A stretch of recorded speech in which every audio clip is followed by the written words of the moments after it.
خمس من العبادہ، 5 چیزیں عبادت میں سے ہیں۔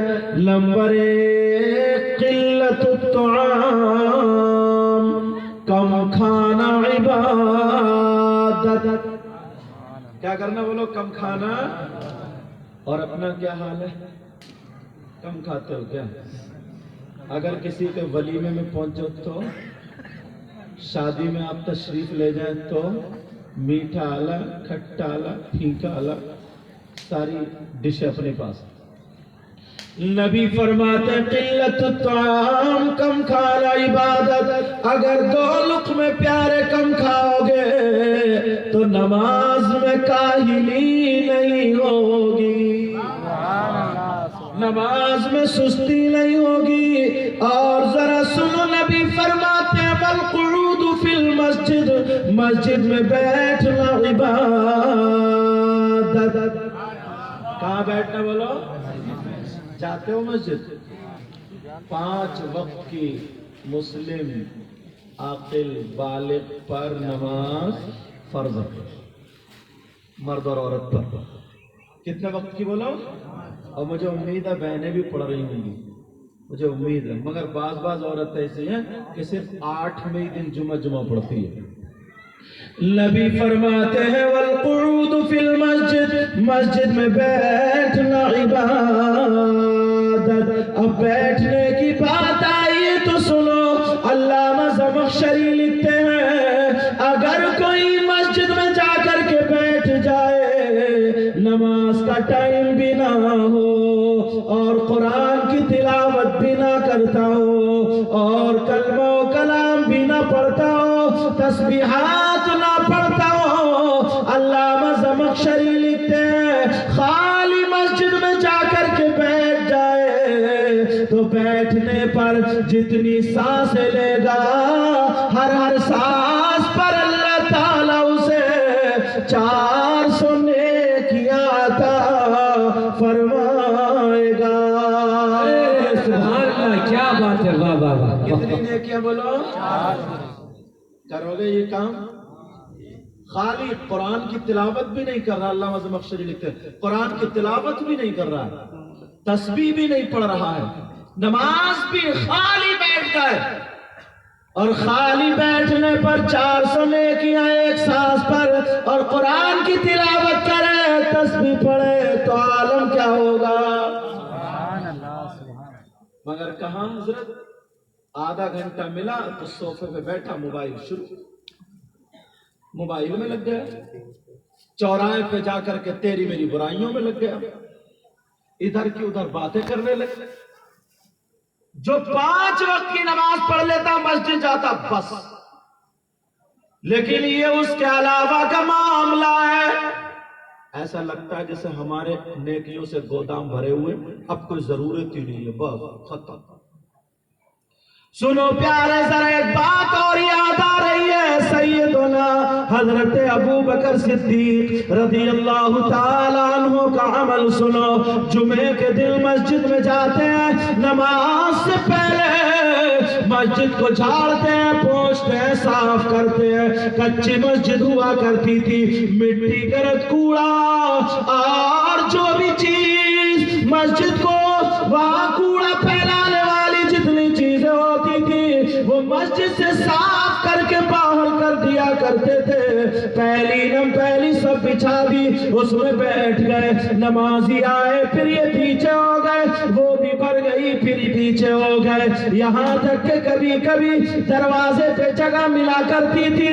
ایک دن ایک صحابی نے عرض کیا ابو بکر کے دماغ میں کیا چلتا ہے، ان کے دل میں کیا ہے؟ ہر جمعے کو آتے ہیں، مسجد صاف کرتے ہیں اور صاف کرنے کے بعد آگے صف میں بیٹھنا چاہیے، اندر رہنا چاہیے، مگر گیٹ پہ بیٹھ جاتے ہیں، پتہ نہیں دماغ میں کیا چل رہا ہے۔ تو میرے نبی بیان فرماتے ہیں قیامت تک کے مسلمانوں کے لیے یہ پیغام ہے، سن لو۔ نبی بیان فرماتے ہیں او میرے جانثاروں، میرے چاہنے والوں، کلمہ پڑھنے والوں، سنو، اگر جمعے کے دن نماز سے پہلے کوئی مسجد جا کر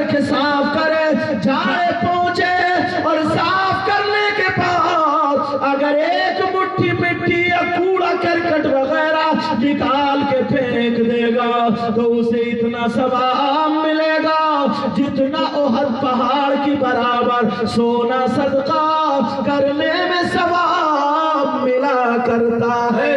سبحان نعرہ تکبیر، نعرہ رسالت، سید مقیم الرحمان صاحب قبلہ۔ سبحان اللہ۔ ہم نے ساری اچھی باتیں چھوڑ دی، برائیوں کی طرف چل پڑے، خرافاتوں کی طرف آ گئے، ساری اچھی باتیں ختم، کوئی جاتا ہی نہیں۔ آج اللہ تعالیٰ کسی کو عہدہ دے دے، تھوڑا سا رتبہ مل جائے، تھوڑی سی شان ہو جائے، مسجد کے صدر یا سیکریٹری یا متولی بن گئے، اور بننے کے بعد اگر اب جائیں گے تو کس نیت سے کمر پہ ہاتھ رکھ کے اور کہہ رہے ہیں امام صاحب تمہیں اجالہ نہیں دکھ رہا کیا؟ امام صاحب یہاں پہ نالی گندی پڑ، اچھا تمہارا مرتبہ سیدنا ابوبکر صدیق سے زیادہ ہو گیا۔ ابو بکر صدیق کو نبی نے دنیائی میں کہہ دیا تھا ابو بکر تم جنتی ہو، اور اپنا کیا حال ہے؟ کبھی سوچا اس بارے میں؟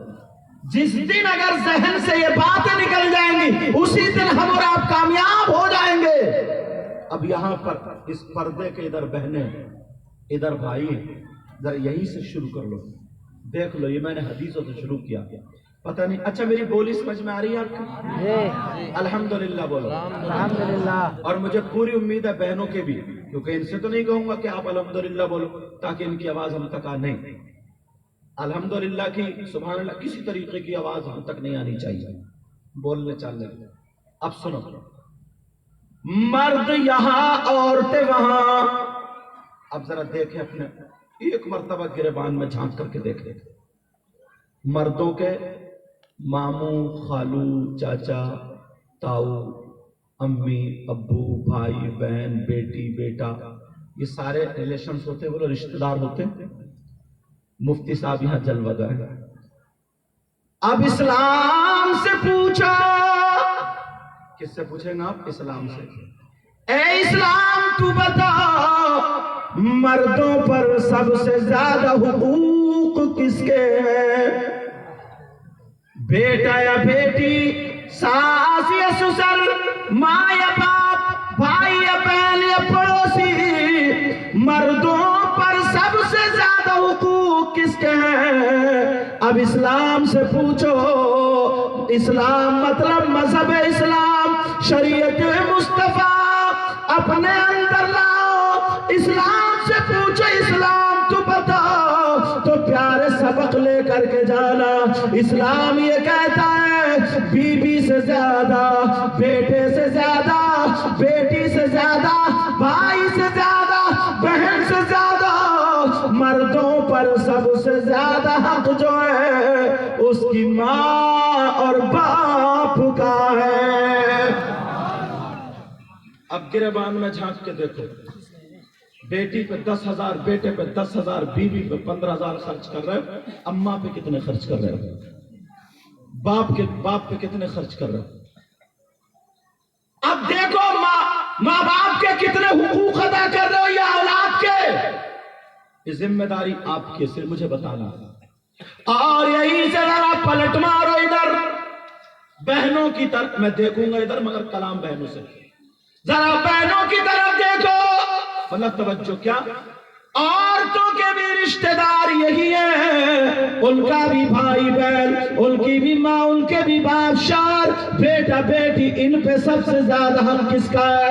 تو یہ بھی کان کھول کے سن لیں، اسلام یہ بتاتا ہے ماں سے زیادہ، باپ سے زیادہ، بھائی سے زیادہ، بہن سے زیادہ، بیٹے سے زیادہ، بیٹی سے زیادہ، عورتوں پر شادی کے بعد سب سے زیادہ حق اس کے شوہر کا ہے۔ کس کا بولو؟ اب بتائیے گا، کتابوں میں آتا اگر اس کا محصل نکالیں گے، بیوی کو شوہر کی اجازت کے بغیر گھر سے قدم نکالنا جائز نہیں ہے۔ اب یہ جتنی آئی ہوں گی مجھے امید ہے سب اجازت لے کے آئی ہوں گی، مجھے امید ہے۔ بیوی کو شوہر کی اجازت کے بغیر گھر سے قدم نکالنا جائز نہیں۔ ماں سے زیادہ، باپ سے زیادہ، بھائی سے زیادہ، بہن سے زیادہ، سب سے زیادہ